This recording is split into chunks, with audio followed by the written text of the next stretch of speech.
Bolt up! It's the Chargers Squad. Sponsored by Game Time. Everything Los Angeles Chargers every week. Covering all the big hits and game-changing plays from the City of Angels. The way only the Locked On Podcast Network can. Get ready and squad up. It's the Chargers Squad Show, starting now.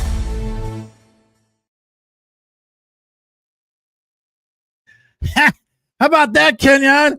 That's some real freaking Hollywood connection right there, dude. I think we should just call it. Bobbing my head. We're going to be able to outdo that. Yeah, that was nice. That's a great upgrade. Good stuff right there. All right. Welcome to the 2025 Locked On Chargers Squad Show. This is our second squad show. We did one at the end of last season. It was kind of a new concept at the end of last year. It went very well. And we like to start by thanking all of you guys for making it so successful. The first one we did was like 15,000 views, which was the largest audience that Locked On Chargers has ever had in one viewing, which is huge. So now we're doing it once a week and then after every game. And the Locked On Chargers guys are one of them, David or Daniel, will be joining us tomorrow, but we'll talk about that later. We should tell you who we are. Of course, you know Kenjon Barner, 9 years in the league, 3 rings, Oregon State, Oregon Duck. Sorry, damn. I haven't ever made that. Watch it there. Yeah. So happy to have him back for year number 2. And I am Pete Fox, covering sports in LA, dating back to 2007 for ESPN LA and NBC Sports Radio. Jason's happy to see you. KB on the show is fire. I agree with that. Happy to be alongside. Happy to be back. Bolt up, baby. Heartbreaker 86. Hope that means he was graduated high school. Heart Barker. Breaker. No, Breaker. Okay, had it right the first time. 86. Does that mean he graduated in 86 or he was born in 86? He was born in 86. I don't think he's putting his high school graduation year up there. Yeah. That would be me. That's when I graduated high school. So I think we're a little different on yeah, he was born in 86, and my guy clearly is a heartbreaker. Exactly. Yeah, the names, the handles for people on the YouTube channels is always interesting. I appreciate it when it's an initial or just a name, but sometimes it's some sort of inside joke that just sounds stupid coming out of my mouth. So apologies to start. But Kenjon, my first question for you is, doing what we do here, sports media, is each season, each year, when a sport season is getting ready to start, as a broadcaster, we have a feeling because, it goes with the seasons and whatnot. And, when football season starts, it's warm. And then before you know it, you start to feel like fall and, baseball spring, you got that spring vibe when baseball is starting. So as a former player, you have to have a different vibe, a different feeling now going into a season than you did as a player going into a season. But some of those emotions, that fire in your belly still has to be there, right? So what's it like this time of year for you now as how it compared to then? A lot less stress. Way less stressful. During this time as a player, you're gearing up, you're going to fight for a job. Every practice matters, every meeting matters. You're looking at the roster, who they brought in, this is where, I got to figure out it's a lot. It's an absolute lot. So now at this time, it's a hell of a lot easier. You kind of kick back, you chill, you relax, you wait on things to come out, you look at rosters, you see what guys have going on, and you really just get to enjoy it. And as a player, you don't get to enjoy this phase of it. You want to, but you don't get to because you're in the thick of a battle. You're going to war every single day. You're trying to earn a spot, as I said. So being on this side of it, I love being on this side. My body feels good. My mind feels good. I'm not tired. I'm getting good rest. I'm eating good. I'm not worried about too much. All I'm worried about is what I'm wearing, what workout I'm going to get done, and what's going on the rest of the day. So life is pretty easy on this side. Yeah, I got to say, we were able to meet up for lunch in the off season, and you look like you could still be out there, dude. You are still fit and trim and good to go. So that is a congratulations to you as a former athlete. Because a lot of times, I think less now than back in the day, but a lot of times the second they're done and they don't have to be, in game shape, it kind of all goes to pot. But I feel like nowadays people pay more mind to their physical fitness as a former athlete, which is good to see. The thing I love to see is when a lineman is no longer in need of those extra 100 pounds. I never knew this until I met immediate. Yeah, they will drop 100 pounds in a year or a few months. Yeah, when I worked with Nick Hardwick, who is one of the Charger coaches now, he's I think he's the assistant offensive line coach, former center, Phillip Rivers center. He dropped, he went down to 220, and I was like 220, and he's 6'5", and I was like, "You're 220?" He's like, "Well, I'm 230, but I want to be 220." And it's when his playing weight was over 300. It's crazy. It's amazing. How he shed that weight. And it's almost the complete opposite, where linemen, D linemen, they lose weight, skill positions gain weight. You kind of have to wonder what position I got a couple friends that I played with, whether it was in college or in the NFL, played running back, some guys play receiver. When you look at them now, you're like, did you really play football? Because that belly is saying otherwise. So it's crazy. I've played with some linemen that have retired, and when you see them, when they pop up, because a lot of guys come around during training camp and they pop up, you're like, where did the weight go? How did you lose? Are you on Ozempic? What is going on? This is crazy. It's a beautiful thing, though. Yeah. So shout out to the guys getting in shape. Yeah. I'm assuming for them, their answer is probably, the better question is, how did I put it on, right? Because they had to pack it on, right? That's probably just as hard as losing it sometimes, but a little bit more fun for sure. So it's the Locked On Chargers Squad show. We're going to do an hour throughout the season and into the off season moving forward. At least that's what we've been told. So Tuesdays probably will be coming at you, and we'll have at least one more here to make it an official squad. But today it's just Kenyon and I doing the hard lifting. And then we'll be on tomorrow after the Hall of Fame game, Chargers and Lions. That's in Canton, Ohio. Always early to have a game on the last day of July, but it's fun. I'm sure the players don't love it because it's an extra one for them. No, they don't. I can tell you firsthand. Yeah. Now that it's gone, that fourth game, they're down to 3. Look, players would be happy with 1 or 0. I think would be a perfect number for most players. They're used to it from college, right? You don't need a preseason game. That's just for guys to make the team. Yeah.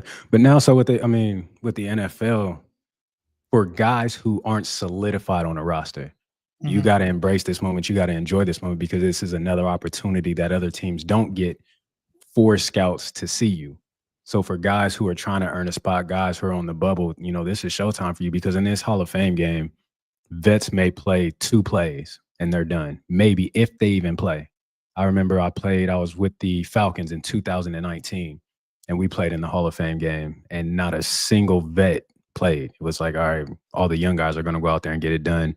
But as a young guy, like I said, with only 3 preseason games, this is another opportunity, this 4th one, for you to be able to show, because I've always said this when I played, whatever team you're with, that's not the only team signing checks. So you're auditioning for 31 other teams each and every game that you get out there and go play. So take advantage of it. So you're not just auditioning for the Chargers or for the Lions. You're not just trying to put film out there for them. Now this is for the rest of the league. So embrace this and go out there and get it done. Yeah, I was wondering this time of year. Actually, I wrote this question about a week ago, so it's changed a little bit. But obviously, right now, as you mentioned, guys are out there trying to make a name for themselves. We're going to talk about one of the Charger rookies, draft pick from Auburn. What the heck's his name? Keandre Lambert-Smith is getting a lot of positive run right now. He's flashing on a daily basis. They like what they see from him thus far.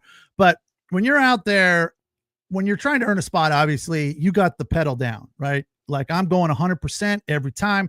But when you're a guy that's a little bit more solidified, or maybe you're a bubble guy, how much do you put into the first few days of pads at practice? Is everybody going 100? Because it seems like you got a long way to go, and I don't want to burn out too early or get hurt. I know it's a terrible thing to even think about this time of year, but what's the mindset? Is it different for everybody? Because it feels like with such a long way to go that maybe you kind of, work your way into it. But then the other side of that coin is there's not a lot of opportunities, right? I read something here today that says, make a play a day. That's kind of the mantra. Make a play a day. You only got to go out there and make one good play to get noticed. So what if you go out and make one good play early in practice? You're like, I'm good for today. See y'all tomorrow. How does it look? Listen, you can make that one good play and have a trash practice the rest of the practice. So you got to stay locked in. But to your question, vets know how to take care of vets.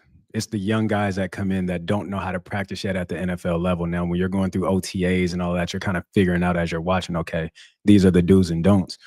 But here's how training camp goes. Training camp, the tempo of training camp and the mentality and attitude is oftentimes determined by your defense. You went an entire offseason of just being shirts and shorts. You're at the beach all day. When you finally get to put them pads on, there's been a lot of trash talk. There's been a hit list being made by your defensive guys that's been out there bumping their gum. For real, this is how it goes. I'm telling you. Yeah. So you'll have some guys out there in OTAs that go out there and do too much. And the conversations would be, listen, if we was in pads, you wouldn't be doing all that. So I suggest you slow it down. But they continue to go out there. They're trying to make the team in shorts and shirts and shorts. Nobody's making a camp. Nobody's making a team in that. So when you get the opportunity to put these pads on, there's a list of guys who the defense or the offense is like, all right, we're going to mark him out. We're going to get him. This is the time. And now when I say the tempo is determined by the defense, they want to hit somebody. All offseason offensive guys have been finishing, running plays. Oh, you didn't tackle me. That's a missed tackle. Well, now it's an opportunity for me to come out here and put my pads on you and let you know that, hey, back in OTAs when I told you I would have hit you, guess what? Here it is. So the defense oftentimes determine this. And once they turn up the tempo as an offensive player, you don't have a choice but to match it. Because now coaches are looking at the intensity and okay, what type of player are you? Are you going to stand up? Are you going to thrive in a fire? Or are you going to fold? Are you the player that we've seen making plays in shirts and shorts now that we're in pads, or do you kind of shy away now that everybody's able to make contact with you? So it's a crazy dynamic. It's a crazy atmosphere.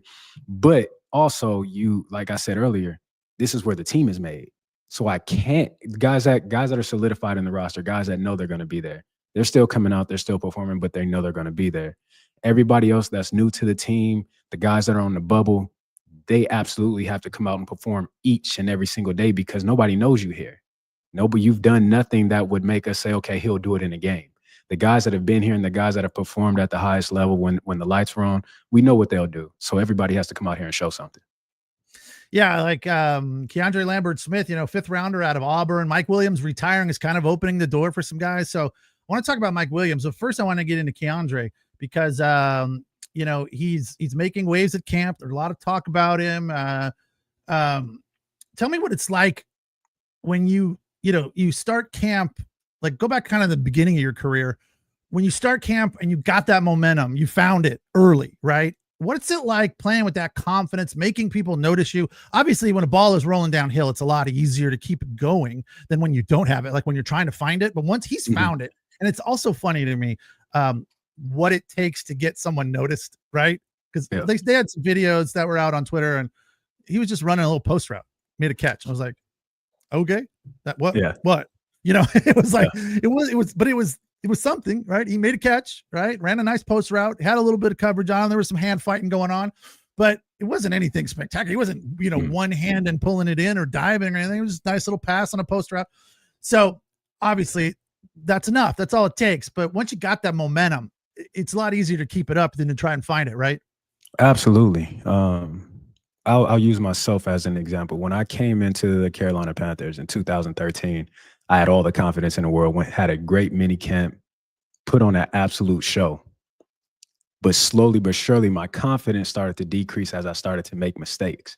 Once you lose your confidence at this level, it is hard to find it again. So to already have that ball rolling, to already have the confidence, to already be going and moving in the right direction, for Keandre, this is huge, especially being a rookie, coming in, guys getting behind him, guys noticing his talent, guys recognizing his talent. Good job, great job, keep going, bro. You're doing your thing. All of that is confidence building, and all that allows you to go out there and perform. And once you know the guys are behind you, now it's fun. Now I can go out there and play. And watching this kid's film, I went and looked at him before we got on here a little bit to see exactly he's a playmaker. And in this, I'm going to go somewhere else and we can come back to this in a minute. I think there's a particular player on the Chargers roster that should be lucky the dice rolled in his favor and Mike Williams retired. I'll say that. All right. Yeah. Well, yeah, I mean, it feels like he's, a 5th round draft pick, nothing is secured, right? He's still got to work. He's still got to make the team. Absolutely. There's at least 3 guys ahead of him. So that doesn't mean much. I mean, they can put 5, I think, right? Yeah. So Quentin Johnson, obviously the top of the list. Trey Harris drafted 2nd for the Chargers. So He'll be there. He'll be there. So it's going to be interesting to follow. Let's just put it that way. The name we're throwing on your radar screen for tomorrow.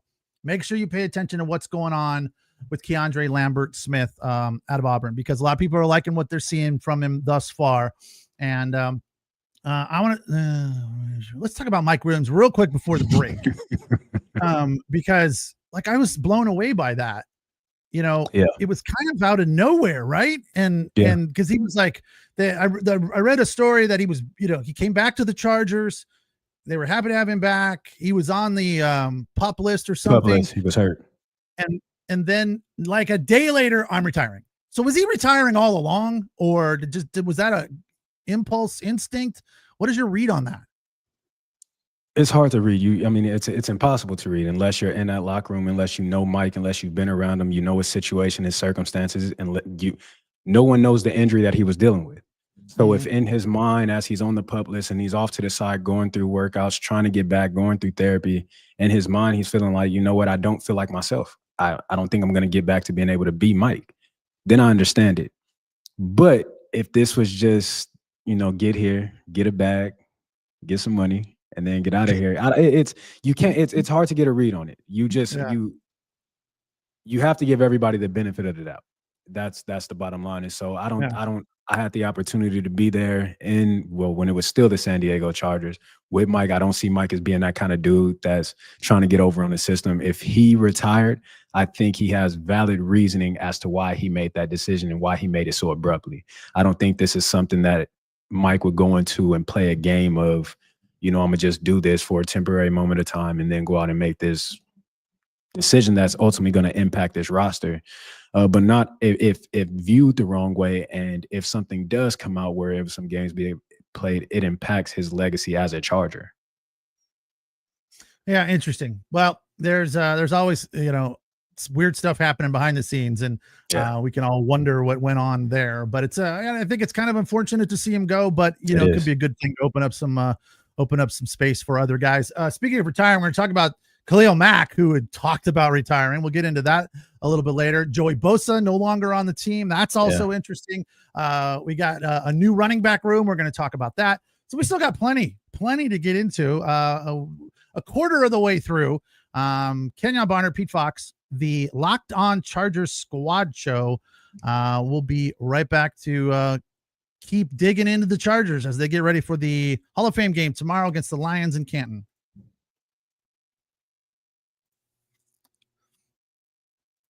All right, today's episode of the Locked On Chargers Squad Show is presented by Yahoo Fantasy. Fantasy football is back. Fire up the group chat, get your draft board ready, and buckle up for a season filled with breakouts, busts, and all the overreactions we live for. It's all going on down on Yahoo Fantasy.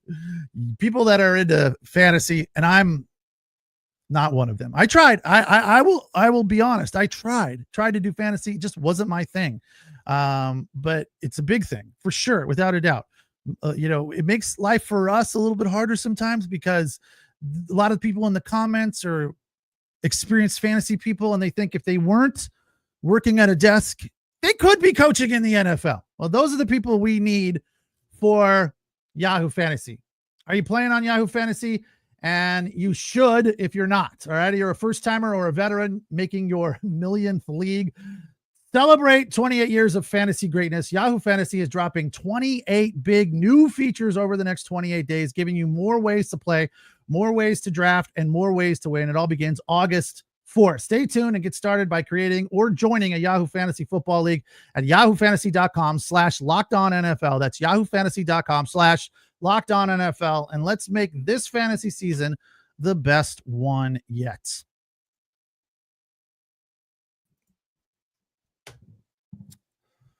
All right, Locked On Chargers Squad Show, getting ready for Hall of Fame game tomorrow in Canton, Ohio. Chargers taking on the Lions. Some news that I came across: Trey Lance will get the start tomorrow under center.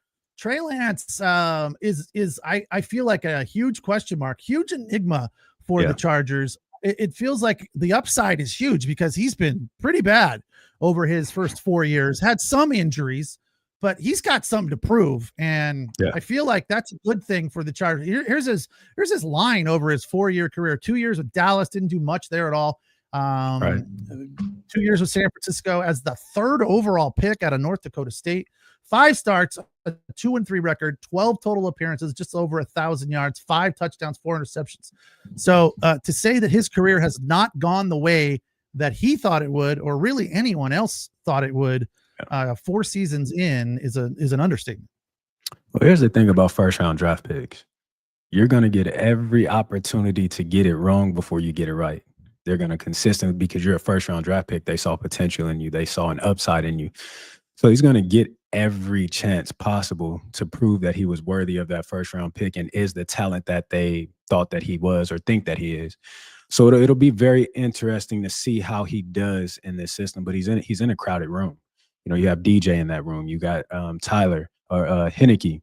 Obviously, you got the big guy, Big Herbie back there. So nobody is going to be Herbie's job. We all understand that. But it's going to be a room that's full of competition for that backup spot. Yeah, I feel like people are getting, as you said, first-round draft pick. And he really hasn't done anything. I think people are willing to give him a long rope as far as the Charger fans go. What we're seeing here in the chat is a lot of people are excited to see what happens tomorrow. And I am too, to a certain extent. I'm not a big preseason guy because, most of the time we're kind of like digging around trying to find the guy that we want to like Keandre Lambert-Smith. We're trying to find him out there. Last year I got crucified for missing one big play from Tarheeb Still. Listen, wait. That is bothering you. That is still on you. It'll never go away. You talked about that at lunch. We talked about it last. We got to let that go. Never letting it go. I'm never letting it go. That guy was balling out. He had one good play. All right, he was balling out. You're right. He was. Well, look, here's the thing. That dude wasn't wrong. And, the fact of the matter is that Tarheeb Still is a player. So we got to find, my point is, here's my point, Kenyon. We got to find our next Tarheeb Still, the guy that we're like, who's that? I didn't know that guy. So how about this? Let's throw this guy out there. Undrafted free agent, Nico Reed. Jesse Mentor said he's probably been the most impressive. Now, that's defensively, obviously, because Mentor's the D coordinator. But, he said he's flashed almost every day. Yeah. So that's something right there. He's the next Tarheeb Still. So if he balls out and makes one good play, I will notice it. All right. I hope so. Miss it. I hope so. And fans, listen, if he doesn't notice it, please give my guy a pass. Please give him a pass. Okay. But Nico, I don't let things go. No, he's holding on to it. What'd you say? I said maybe we can let it go now, but it'll probably be a thing for the next few years. So hopefully. Before we get to Nico, you said something about flashing, and we meant to say it earlier. Deuce Staley, my running back coach in Philly, used to say it all the time. Flash. They're not scouts and stuff. They're not really paying attention. Flash. You want to be something that flashes in their mind and it stays on. Did you see that kid that made that play? Bro, he keeps making plays. The more you flash, the more they forget your bad plays. So, Nico, continually flash, continue to show up. A guy that I got to see and witness firsthand out there at the University of Oregon. Shout out to my Duck family if we got some on here. Nico was a standout guy at Oregon, standout corner over there where he showed up, made big plays, has a knack for the ball. He's a guy who wants to get his nose dirty and get in on the run game. So I think he fits the mold of this defense, the mentality and the mindset of it. And oftentimes corners don't want to come up in the run game. So when you have somebody like that can come out there, can cover, go deep, cover a guy 30 yards down the field and come right back and put some wood on a running back, you got to love that. So he's a young guy. Obviously, you got to get in the game and prove it. Is one thing to do it in practice, but it's a completely another thing to get out there and do it when the bullets are flying. But I got all the faith in the world in Nico. And so to hear the good things that are coming out about him, I'm extremely happy about that, but not surprised at all. Yeah, no, it's cool. I mean, look, the Chargers defense was their calling card last year. And, quite honestly, I'm surprised the mentor still around. I mean, we talked about it many times that we thought for sure he'd get a head coaching job. So it's very good for the Chargers that he is still there. That's a huge feather in their cap. But speaking of defense, Khalil Mack, and it's been looking good so far through camp by all accounts, but there was talk about him retiring. I don't know if it was from him or a suggestion. Maybe he referenced something. Who knows? I don't know how that all goes, but there was definitely talk about it. How serious do you think it was? Because, it seems like he's still got some gas in the tank. Listen, Khalil's been in the league forever. This is his 12th year, 13th year. I'm sure with some real consideration in that. I'm sure he's had some injuries. He's battled. And he plays in the trenches where every single play you're getting contact. There's contact every single play. So I'm sure his body is talking to him. I'm sure mentally he's like, okay, another training camp. This grind. The grind of training camp is not talked about enough. The late nights, the early mornings, the hot days, the physicality, the mental drain that comes on. It's a training camp is not talked about enough in the depth that it needs to be talked about. So as an older player, you do have these questions. Okay, do I want to go through this again? Do I want to put my body through this again? Do I have it in me not only to go not 16 games anymore, but 17 games and be able to perform and be somebody of value for my team? So I'm sure there was some real thought to it. But here's the thing. With Khalil Mack, this team, he's a force. Khalil Mack will forget more football than most guys will ever know.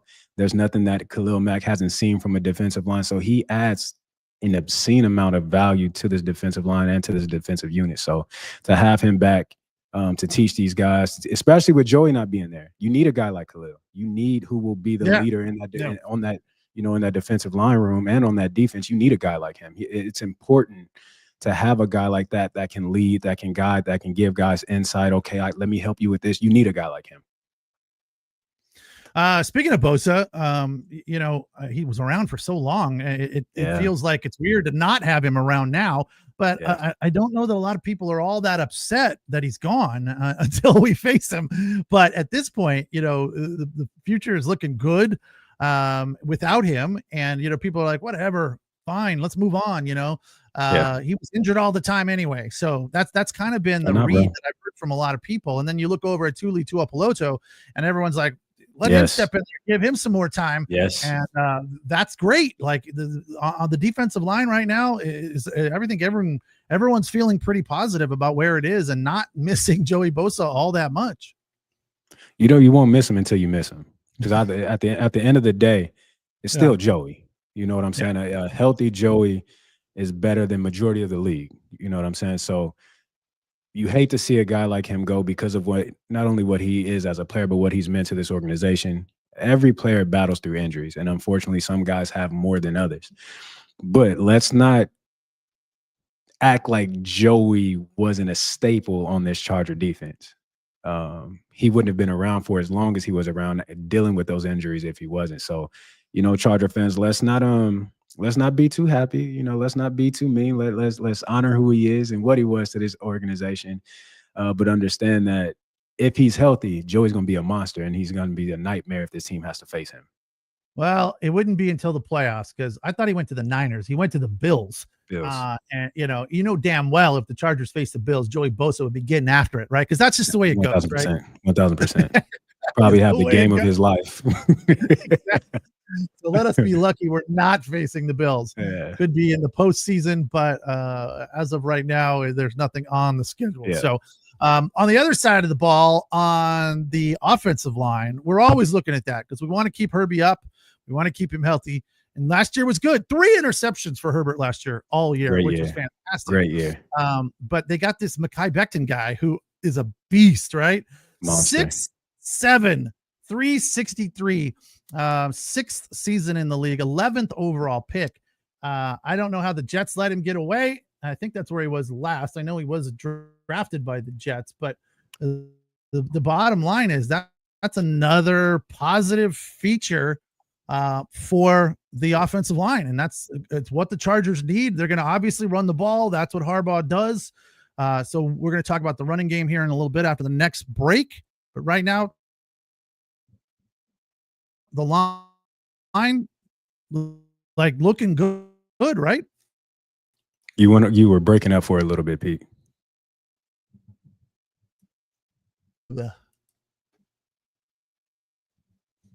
And we're back. Was it me? Are you there? Can you hear me? Yeah, I can hear you. I can hear you now. Kenjon's still frozen. There he is. No, it's both of us. It's damn internet. Okay. I was talking about Mekhi Becton, and like the line's looking good at this point, right? Yeah. So and this is huge. What are your thoughts on Mekhi Becton and the line as a whole, the offensive line? You got an absolute monster of a man. That's what I think. Somebody who's physical, somebody who's athletic at the position, and somebody who has the mentality to go out and dominate the guy that's in front of him. And for this offensive line, not only just with Becton, but you also bring in Bozeman as well. We're shoring up an offensive line that oftentimes last year didn't look good, didn't look great. We talked about it plenty times last year. We're kind of like, okay, we got to do something at this offensive line at the offensive line at these positions. So to have the offseason that the Chargers had to bring these guys in, things are looking bright. I'm really excited. And I think the main thing is going to be health. They got to stay healthy. That's the biggest thing. If this offensive line can stay healthy and get some continuity together, stay on the field together, it'll be great. Tay brings up an interesting pointer. Joey didn't even leave a tweet saying he was thankful for his years with the Chargers. He didn't seem to care about us at all. That is, that's Are a we talking point. about? No, it's not. Pete. No, Pete. No, it's not. He was drafted by the Chargers. Okay. I mean, he was the Charger guy. Are we talking about a tweet? Are we talking about a tweet? Are we talking about a tweet? It could have been in a newspaper. It could have been, on a billboard. It could have been something. He could have. He could have got on TV. I don't know, any sort of thanks, San Diego. I mean, LA. He could have said something. It's weird. That's a big deal. If just taking the media out of it as a fan, you're supporting that guy. He's the number one draft pick. There was so much talk. I was working in San Diego at the time, and it was, that he was the guy. I mean, that was a big deal. Yes, he was. And for him to just be like, peace out, deuces, that's kind of just like, whatever. I mean, it probably makes it easier for the fans. You're like, whatever, dude. We didn't care about you in the first place. I have a question. Has Joey, during his time, whether it was San Diego or Los Angeles, right? Has Joey ever been a guy who was out on social media like that? I don't know. I'm not a big social media. I'm not a big Twitter guy. So I would say no. Yeah. Okay. Joey, so you're saying it's not his lane. Yeah, you don't talk that much to begin with. So yeah, okay, yeah, he could have sent out a thank you. Either way, listen, it's a business. Yeah. It's a business, and it's a business to them. To the fans, though, it's different. It's not a business to the fans. I get it. They care about the name on the front and the back a lot of the times. It's hard to just say we don't care about the name on the back, just the name on the front. But it's hard, especially with fantasy. It's very personal to these guys. I'll ride with. I won't jump out the car. If I keep my seatbelt on, I'm with you. I'll keep my seatbelt on. I'm with you. Look, I feel like football is a little different because with fantasy, you get more into it. It becomes more personal than other sports. I remember Dion was the example when I was an ignorant fan and didn't work in the media, and I was a Cowboy fan for some reason. So I didn't know any better. Why would you do that? Again, I was 10. I didn't know any better. So, Dion was an easy guy to hate, right? Because he was so good and so brash. And then all of a sudden he's on your team and you're like, yeah, Dion, right? And that's how it goes with football. Right. Yeah. I think baseball is a little different, right? Obviously you get to know those guys because you see more of them. You see them day in and day out. Right. But there's fantasy, but it's not as big a deal as it is in football. So I don't feel like it's as personal. Right. And in baseball, we spend so much time with the numbers that it's easy to, when a guy leaves for whatever reason, unless he's a Hall of Famer. Yeah. When a guy leaves, it's pretty easy to go, well, he wasn't really that good anyway. You can always, as they say with stats, if you torture them enough, they'll say anything you want. So if a guy on your team leaves, it's easy to dig around and find some stats that were negative about that guy and be like, yeah. So I think it's easy. I think it's easy for Charger fans to be like, yeah, when Joey Bosa left because he was injured a lot, and he didn't endear himself to the fans all that much. So I think that's a big point. But it is what it is. We move on. We'll take the next break. When we come back, we're going to get into the running back room because it's all new. It's all different. Kenjon's been waiting to talk about this the whole hour. It's the Locked On Chargers Squad Show on the Locked On Chargers YouTube channel. Don't forget to check out the Locked On Daily Chargers podcast with Daniel and David. Still there Monday through Friday. I believe Daniel will be joining us tomorrow for the squad after the Chargers and Lions in the Hall of Fame game.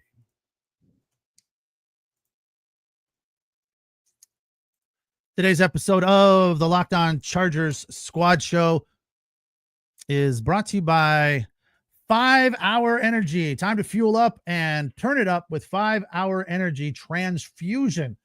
It brings the bold grape, ginger, lime flavor of your favorite golf drink, minus the alcohol, into a quick, energizing shot.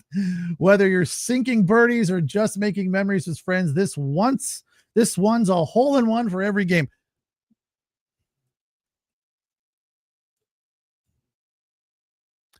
All right.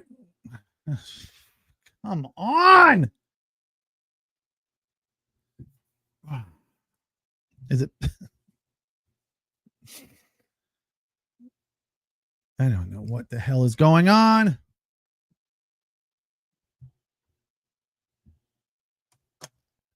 Is it back? It's not back.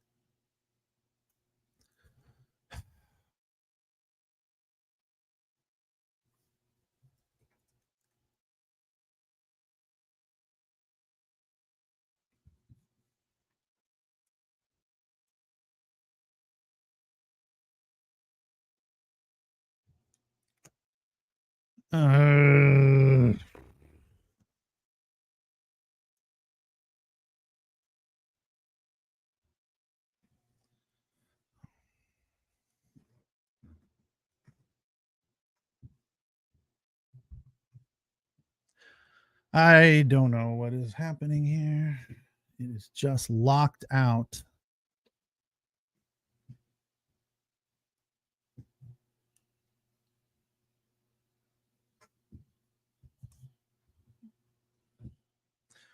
I don't know what to do. I don't know what to do. I don't know what to do.